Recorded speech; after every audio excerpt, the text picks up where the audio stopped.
Hey everybody, it's Tripl-L coming in talk about the My Hero Academia spoilers for chapter 321. This time around, the title for the chapter is called From Class A to One for All. Um, I guess it's an interesting title. I don't think it hits me when I look at the actual content, but whatever. That's probably going to be the final title. I did see that it has One for All in the title, so that's probably it. I probably, by the time we get to the actual chapters on Sunday, I'll probably understand what that title means. But for right now, it looks kind of a little bit clunky. Anyway, we're going to do the same thing we always do. I'm going to read you the text summary. I won't show any pictures because that will get us killed on the channel. But yes, I will read the text summary and I will add in any little bits that the summary does not have. And then you can check out the Twitter source and the Tumblr source for any more information that you might enjoy. Anyway, let's just get right into it. Overall, I have a lot of thoughts about the chapter. I have a lot of critical thoughts about the chapter.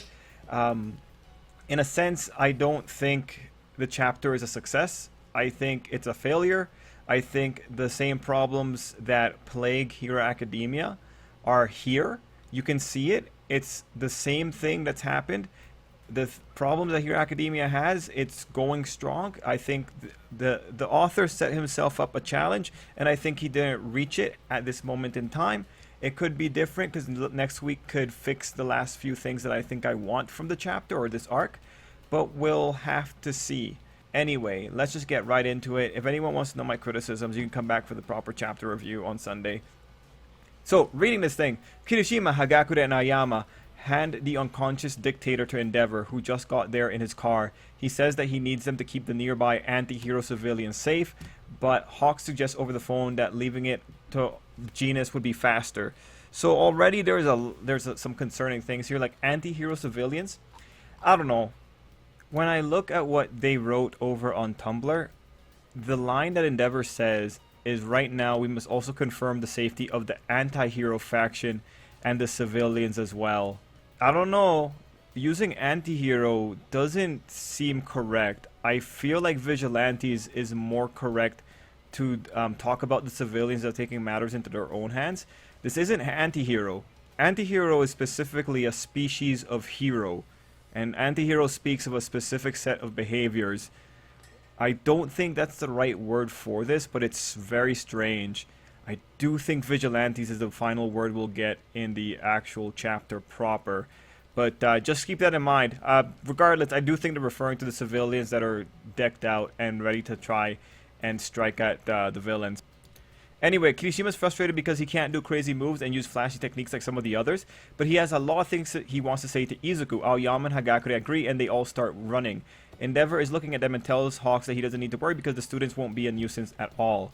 Now, I will say that that page is the one that I think is a problem, but we have to wait till next week because it might still be... the problem is still possible that it'll be fixed. So, gonna wait for next week. Anyway, when it comes to those three, it just ends with Hagakure and Aoyama agreeing that they have things that they still want to say to Izuku. So, ideally, they get to say it like within the next 2 chapters or so. Then we go back to Shoto. He's saying to Izuku that he doesn't even know what All For One's real plan is, that he might have foreseen this whole scenario and could be preparing to attack UA. I think Shoto's very right. This was actually really great dialogue. That's why they all have to fight together, but Izuku tells him that this is a battle between One For All and All For One, so they won't be able to follow. And mind you, Izuku's stupid, because even the people inside of One For All are thinking allies are a good thing. But that's just Izuku.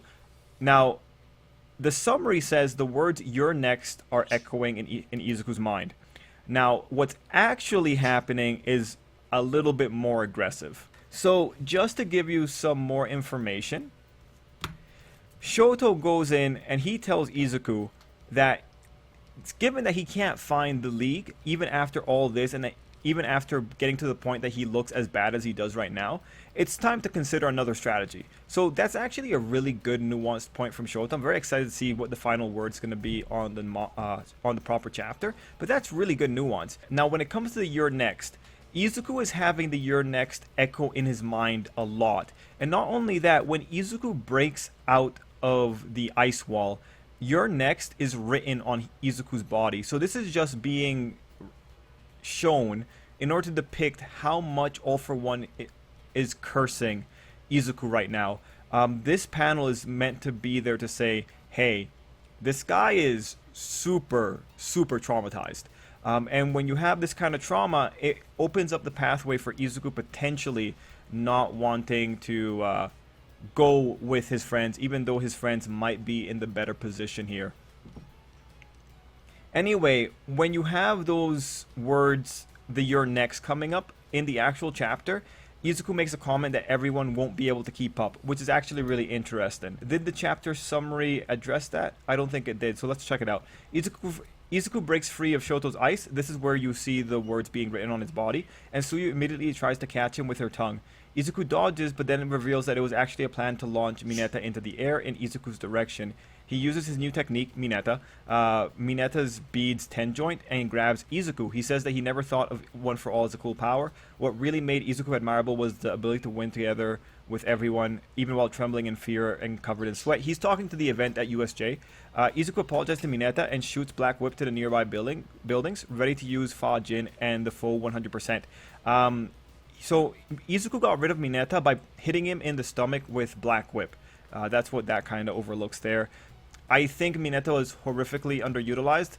I think they should have had someone go up there with Mineta. Heck, if they want to throw people around, have Kirishima go up there with Mineta and have Mineta stick a ball on Kirishima and then stick that ball onto Izuku, right? There's a lot of ways that you could have made Mineta more useful here, but he's a game breaker. That's why they're being stupid with him. Anyway, Uraraka comes from above saying that she won't let Izuku run away. She remembers what she said when Bakugo was kidnapped, that he would feel frustrated to be rescued by everyone. She says that this time it's different, but before she can finish the sentence, Izuku dodges her tackle and soars into the sky. If I recall correctly, Bakugo would feel frustrated to be rescued specifically by Izuku. That's why you have Kirishima there.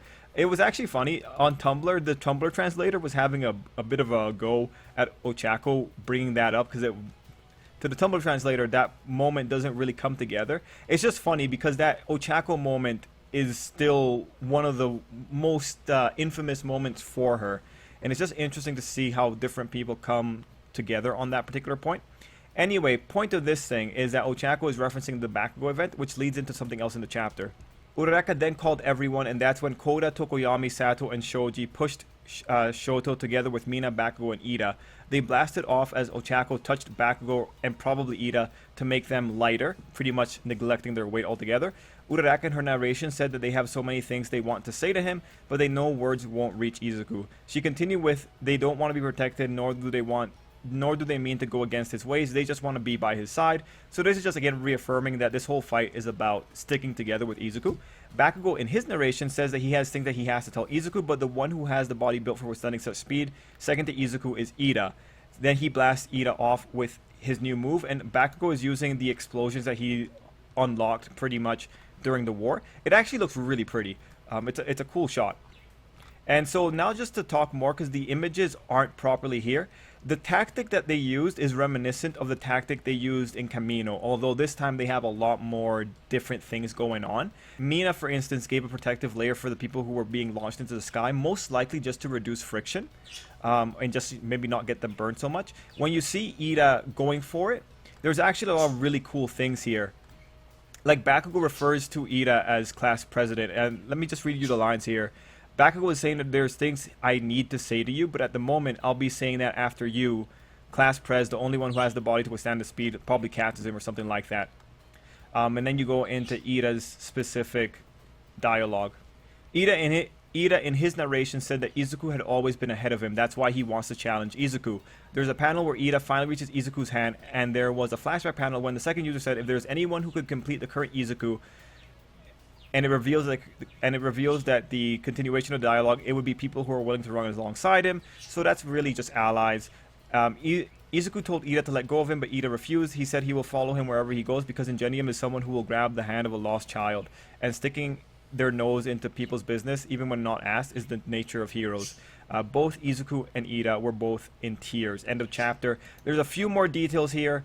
Shoto made a comment at Izuku, berating Izuku for saying that they won't be able to keep up with him. This line about not being able to keep up with Izuku is something that it's also called back when you have the second user talking. The second user's line specifically is going something like, if there's something that can bolster the current Izuku, that would be people who share the same will and people who try to keep running on beside him at the same pace. So that line is a little bit more focused than what the summary says. Any other things? Yeah, you have the shot of Izuku, but then you see another shot, and I'm not exactly sure what's happening. There's a sound effects of fall. So after Iida grabs Izuku's hand and you see Izuku crying, a fall happens. So I'm not exactly sure what's going on there to cause the fall. It's a little bit strange. We also have a black border at the end of the final page, which isn't normal. And then the editorial teaser that we have for the next chapter is the hand that reached him. Next issue, Izuku will ... So overall, when it comes to the chapter itself, like once it goes into shooting Iida in the sky, it goes really quickly. And the shots for that entire sequence, beautiful shots. But it looks like this was the climax, so we're getting close to the end here. Next chapter is going to be Izuku's answer. I think there's a lot of interesting things. It's interesting how we've shifted full on into we just want to be with you. That still fits with either going back to school or just going along with Izuku. It's interesting. Right now, I'm going to keep my mind open. I want to see what's going to happen next week as well. So far, though, for the spoilers, I think pretty cool. Pretty cool stuff. The art is really on point. We'll criticize and look at whatever the people are saying when we go into the chapter proper. Again, if you have the time and you want to go check out the Tumblr post, I just found their perspective on Ochako's flashback interesting, bringing that one up in particular. I do think this was poor utilization of Kirishima. I can only hope that these characters get something to say to Izuku next week. Anyway, everyone, that's the very quick spoilers. I'm going to keep a lot of my criticisms for the chapter proper, and till next time, I hope you have an absolutely great day.